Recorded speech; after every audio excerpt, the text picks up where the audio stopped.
उपराष्ट्रपति की मिमिक्री का मामला, दिल्ली में टीएमसी सांसद कल्याण बनर्जी के खिलाफ शिकायत दर्ज। टीएमसी सांसद कल्याण बनर्जी को अपनी हरकत का अफसोस नहीं, कहा एक तरह की कला है। कल्याण बनर्जी का सवाल, पता नहीं उपराष्ट्रपति ने मिमिक्री को अपने ऊपर क्यों लिया, क्या वो राज्यसभा में ऐसे ही करते हैं। विपक्ष पर बरसे सभापति धनखड़, कहा पूरे किसान और जाट समाज का किया गया अपमान।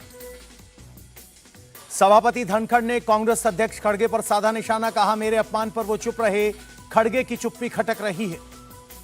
खड़गे का जगदीप धनखड़ पर पलटवार, कहा जाट की बात करना ठीक नहीं, क्या मैं कह दूं कि दलित की वजह से मुझे बोलने नहीं दिया जा रहा। खड़गे बोले, ऐसे तो मेरी जाति पर हमेशा हमला होता रहा है, जाति की बात भड़काने के लिए। मिमिक्री कांड पर राष्ट्रपति मुर्मू ने जताई नाराजगी, कहा गरिमा के दायरे में हो विरोध प्रदर्शन, संसदीय परंपरा का हो पालन। पीएम मोदी ने जगदीप धनखड़ से फोन पर की बात, मिमिक्री के मुद्दे पर जताया दुख। वाइस प्रेसिडेंट धनखड़ से बोले पीएम, विपक्षी सांसदों का व्यवहार दुर्भाग्यपूर्ण, 20 साल से मैं भी अपमान सह रहा हूं। लोकसभा स्पीकर ओम बिरला ने जगदीप धनखड़ से की मुलाकात, संवैधानिक पद के अपमान पर जताई चिंता। राज्यसभा में बोले केंद्रीय मंत्री प्रहलाद जोशी, किसान पुत्र का अपमान नहीं सहेगा हिंदुस्तान। प्रहलाद जोशी ने राहुल गांधी पर भी साधा निशाना, कहा राहुल ने इस निंदनीय काम का वीडियो बनाया, यह विपक्ष के गिरावट का नया स्तर है। मिमिक्री विवाद पर संजय राउत का बयान, संविधान का सम्मान न पीएम मोदी करते हैं न उनकी पार्टी, लेकिन हमें संविधान का सम्मान करना चाहिए। अपने नेता कल्याण बनर्जी की हरकत पर सीएम ममता बनर्जी ने नहीं दिया जवाब, कहा इस मुद्दे पर टीएमसी संसदीय दल बोलेगा। दिल्ली में जाट खाप समाज की बैठक में फैसला, विपक्ष से मिमिक्री पर माफी मांगने को कहा। खाप नेताओं का बयान, कहा माफी नहीं मांगी तो दिल्ली में होगा चक्का जाम। 24 दिसंबर को बुलाई खाप की अगली बैठक। निलंबित सांसदों पर लोकसभा सचिवालय सख्त, चैम्बर, लॉबी और गलियारे में निलंबित सांसदों की एंट्री पर बैन। पुणे में एनसीपी शरद पवार गुट के कार्यकर्ताओं ने किया प्रदर्शन, 141 विपक्षी सांसदों के निलंबन के खिलाफ प्रदर्शन। दिल्ली में सांसदों के निलंबन के खिलाफ यूथ कांग्रेस का प्रोटेस्ट, संसद के बाहर धरना प्रदर्शन। संसद में गांधी प्रतिमा के समक्ष जुटे सभी निलंबित सांसद, सरकार के खिलाफ किया प्रदर्शन। सांसदों के निलंबन पर बोले मल्लिकार्जुन खड़गे, कहा सरकार का रवैया तानाशाही, विपक्ष का मुंह बंद करना चाहती है सरकार। कपिल सिब्बल का एक्सपोर्ट, लिखा मोदी की गारंटी ओपोजिशन मुक्त भारत। बीजेपी सांसद प्रताप सिम्हा ने अब तक पूछताछ नहीं होने पर जयराम रमेश ने उठाए सवाल, संसद घुसपैठ करवाने वालों पर प्रताप सिम्हा ने दिलाए थे पास। संसद भवन के संविधान सदन के सेंट्रल हॉल में कांग्रेस संसदीय दल की बैठक, सोनिया गांधी ने किया संबोधित।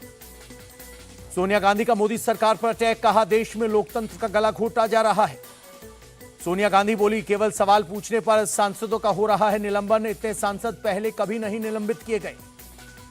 ममता ने नीतीश की नाराजगी की खबर से किया इनकार, कहा मीटिंग में खड़गे का नाम मैंने सबसे पहले आगे किया। मुजफ्फरनगर में बोले सपा के राष्ट्रीय महासचिव शिवपाल यादव, लोकसभा में बीजेपी को सत्ता से बाहर करेगा इंडिया गठबंधन। गठबंधन में बीएसपी को शामिल करने पर बोले शिवपाल यादव, अगर बीजेपी से दूरी बनाए बीएसपी तो गठबंधन में हिस्सा बनाने पर सोचा जाएगा। इंडिया गठबंधन में बीएसपी को लेकर तकरार, रामगोपाल यादव बोले अगर बीएसपी शामिल होगी तो एसपी बाहर होगी। रामगोपाल यादव ने लगाया आरोप, कहा कांग्रेस पार्टी बीएसपी को गठबंधन में लाना चाहती है। खड़गे बोले अफवाहों पर ध्यान न दें। पंजाब कांग्रेस का कलह पर फिर आया सामने, प्रताप सिंह बाजवा ने नवजोत सिंह सिद्धू को दी नसीहत, कहा जो कहना है वो पार्टी के आधिकारिक मंच पर कहें।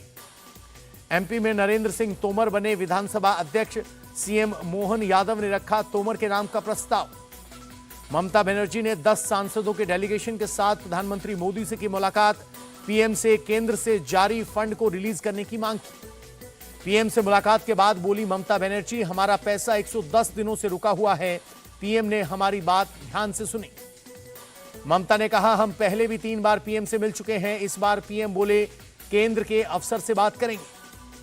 ममता बनर्जी की पीएम से मुलाकात पर टीएमसी सांसद डोला चरेन का बयान, कहा 2021 में हार के कारण हमारा सारा पैसा अटका कर रखा है। केंद्रीय मंत्री अर्जुन मुंडा ने आयुष्मान भारत को जन आरोग्य योजना की तारीफ की, कहा कोई भी स्वास्थ्य सुविधा से वंचित न रहे। कोरोना के बढ़ते मामलों को लेकर केंद्रीय स्वास्थ्य मंत्री मनसुख मांडविया ने की बैठक, सभी राज्यों के स्वास्थ्य मंत्री हुए शामिल। नीति आयोग के सदस्य डॉक्टर वी.के. पॉल भी रहे मौजूद। केरल में कोविड-19 से 3 लोगों की मौत, 292 नए एक्टिव केस, कुल केस की संख्या बढ़कर 2041 हुई। मद्रास हाईकोर्ट ने आय से अधिक संपत्ति मामले में तमिलनाडु के उच्च शिक्षा मंत्री पोनी मुड्डी को ठहराया दोषी, निचली अदालत से मिली बेल को किया खारिज। राम मंदिर में सजावट और सौंदर्यीकरण के काम में तेजी, 22 जनवरी को होना है प्राण प्रतिष्ठा का कार्यक्रम। प्राण प्रतिष्ठा से पहले स्थापित हो रहे हैं सौर ऊर्जा संयंत्र, कई जगह लगे बड़े बड़े सोलर पैनल। एनटीपीसी कर रहा है सोलर प्लांट लगाने का काम। अयोध्या के डीएम नीतीश कुमार बोले, सोलर प्लांट के लिए 168 एकड़ भूमि चिन्हित। उत्तराखंड में जल्द शुरू होगा जायरोकॉप्टर एयर सफारी, हरिद्वार में हुआ सफल ट्रायल। एक पैसेंजर वाला छोटा हेलीकॉप्टर होता है जायरोकॉप्टर। नागपुर पहुंचे महाराष्ट्र के मुख्यमंत्री एकनाथ शिंदे, रेशमी बाग में आरएसएस संस्थापक डॉक्टर हेगड़ेवार को दी श्रद्धांजलि। डोडा से जम्मू के लिए सब्सिडाइज हेलीकॉप्टर सेवा, समय और पैसे की बचत होने से स्थानीय लोग खुश। जम्मू कश्मीर के डोडा में शिबनोट क्षेत्र में शुरू हुई चिनाब राफ्टिंग, पर्यटन को मिलेगा बढ़ावा। दिल्ली के मोतीनगर के करमपुरा इलाके में डीटीसी बस और कार की टक्कर, कार को काफी नुकसान।